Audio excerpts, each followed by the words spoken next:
जय माता की, जय सिया राम। भाई बहुत से कहते हैं कि बाबा के दूत हैं जो बालाजी के, क्या औरत के शरीर पे आ सकते हैं? ये बड़ा ही भद्दा प्रश्न है, बड़ा ही गंदा सवाल है। ये सोच है जिसकी छोटी, ये बात ऐसी वे करते हैं। देखो, तुम जो आदमी हो, पुरुष हो, कोई भी हो, तुम किसने पैदा करे हो? पुरुष ने तो पैदा नहीं करे ना। एक स्त्री के पेट में ही तो रहे हो।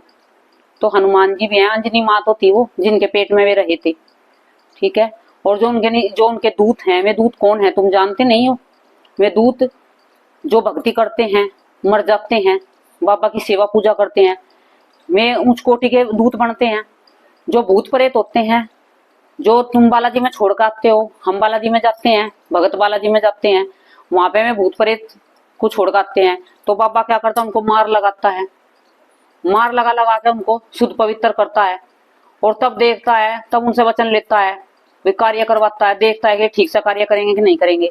फिर कुछ दिन बाद क्या होता है, जैसे भगत जाते हैं, जिनका संकट होता है, उसे दूत रूप में उनके शरीर पर दे देते हैं। तो वे इंसानी तो हुए ना, भूत ही थे वे, जो मर के भूत बने थे। तो वे इंसानी तो थे जब मरे थे, और एक औरत से पैदा हुए थे। तो वे औरत के शरीर में दोबारा नहीं आ सकते। जब एक बार में औरत के शरीर से निकल सकते हैं, तो दोबारा नहीं आ सकते वे शरीर में औरत के। और जो ये हमारा शरीर है, इसकी बनावट ही तो अलग है शरीर की। बस शरीर का जो डिजाइन है, जो बनावट है, जो अंग है, वो ही तो अलग अलग हैं। नहीं तो पुरुष और स्त्री में कोई भेद नहीं है, सब एक ही है। वही खून उसमें है, वही पानी उसमें है, वही चीज उसके अंदर है, वही सब जो चीज उसके अंदर है स्त्री के, वही पुरुष के अंदर है। कोई भी बदलाव नहीं है शरीर में। बस एक क्या है, जो बनावट है शरीर की, जो अंग है हमारे, वो अलग अलग है। वो भगवान ने उसकी रचना अलग करी है। अब जैसे आप कह रहे हो कि ये जो भेद है, एक ऋषि था, उसका नाम मैं जानती नहीं हूँ। तो एक ऋषि था, उसने क्या करा था, भोले बाबा का भगत था वो।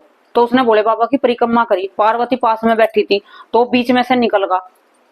तो भोले बाबा को भी गुस्सा आया, पार्वती माँ को भी गुस्सा आया कि ये बीच में से कट करके और परिक्रमा कर रहा है भोले बाबा की। तो भोले बाबा ने क्या कहा, पार्वती को, तू मेरे पास में आ जा, मतलब साइड हो जा। तो उसने क्या करा, उस ऋषि ने मक्खी का रूप धारण करा, उनके बीच में से निकल गया। फिर भी परिक्रमा उसने करी, एक लेकी।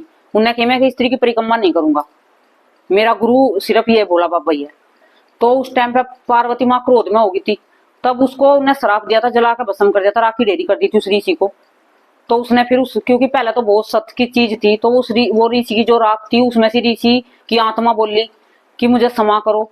तो माँ पार्वती ने, भोले बाबा ने अर्धनारीश्वर का रूप धारण करा था। तब यही तो करा था, समाज को दिखाने के लिए कि स्त्री पुरुष एक है। ये इसलिए धारण करा था उन्होंने, दिखाने के लिए, समझाने के लिए, क्योंकि आने वाले युग में लोग ऐसे ही प्रसन्न करेंगे। तो ये हमारे लिए हुई एक, भोले बाबा ने जो करा था, ये जो माँ पार्वती ने रूप धरा था, ये हम तुम सबको समझाने के लिए करा था। ठीक है। पुरुष स्त्री में कोई भेद नहीं होता। स्त्री प्राकृति होती है, प्रकृति होती है, उससे ही सब चीज उत्पन्न होती है।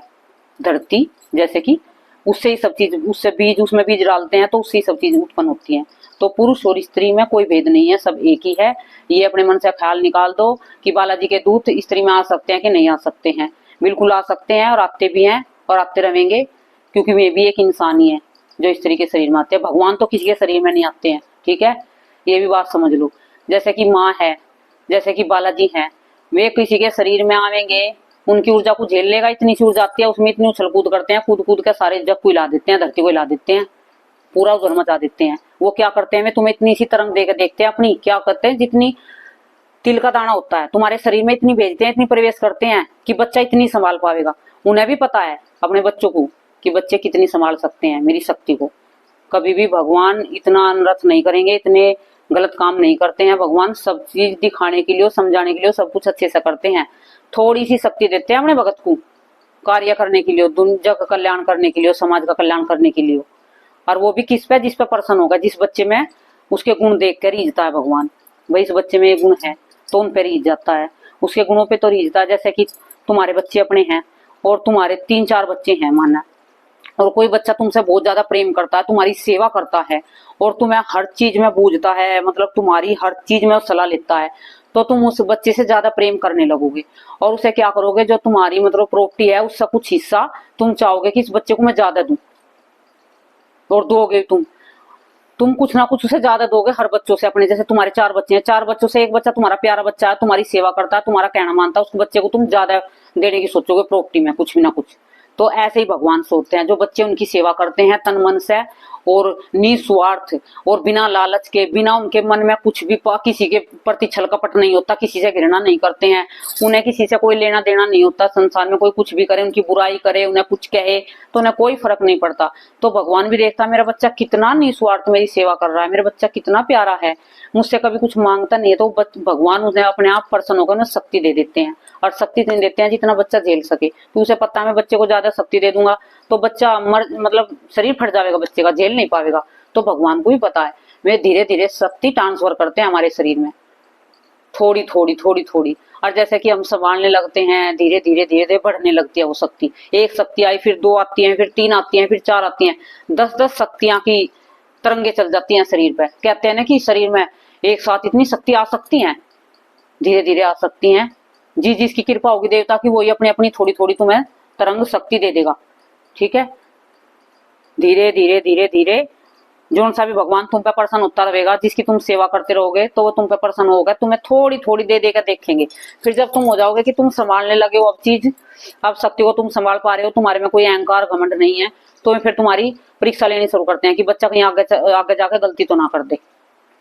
ठीक है, तो ये सवाल अपने मन से निकाल दो कि बाबा के दूध शरीर में औरत के आते हैं कि नहीं आते हैं? आते हैं और आते रहेंगे और आते थे। ठीक है, ये जो है दूत वे इंसान ही थे जो मरे थे, कभी कोई भगत मरा है, कोई भूत है, कोई कुछ है, वे बाबा उन्हें शुद्ध पवित्र करके अपने चरणों में कुछ दिन रख के तो उन्हें वापस दे देता है शरीर पे ही, जा अब इसके घर के कार्य कर, अब ये दरबार लगावेगा, ये लोगों का भला करेगा, जा वहां जा इसके दरबार में बैठ और वहां पे दरबार सजेगा तेरे नाम से और तू एक कार्य करना, नाम भगत का होगा, कार्य तू करेगा।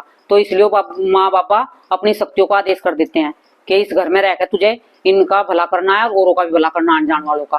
तो इस तरीके से ये दूत कार्य करते हैं, माँ की योगनी जोगनी होती है।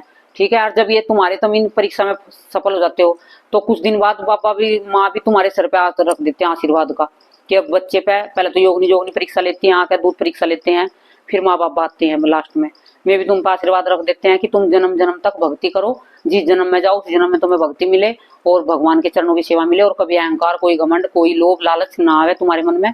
तो ये तुम मत सवाल करे करो कि दूत उसमें आ सकते हैं स्त्री में कि नहीं आ सकते हैं।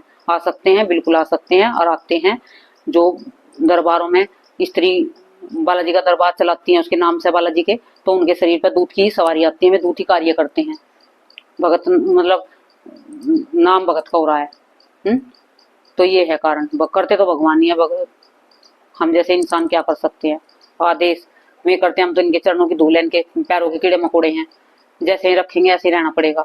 करते कार्य ये हैं लेकिन अपने भगत का मान सम्मान बढ़ाने के लिए करवा देते हैं। ठीक है, तो ये सवाल ये था तुम्हारा छोटा सा। जय माता की, जय श्री राम।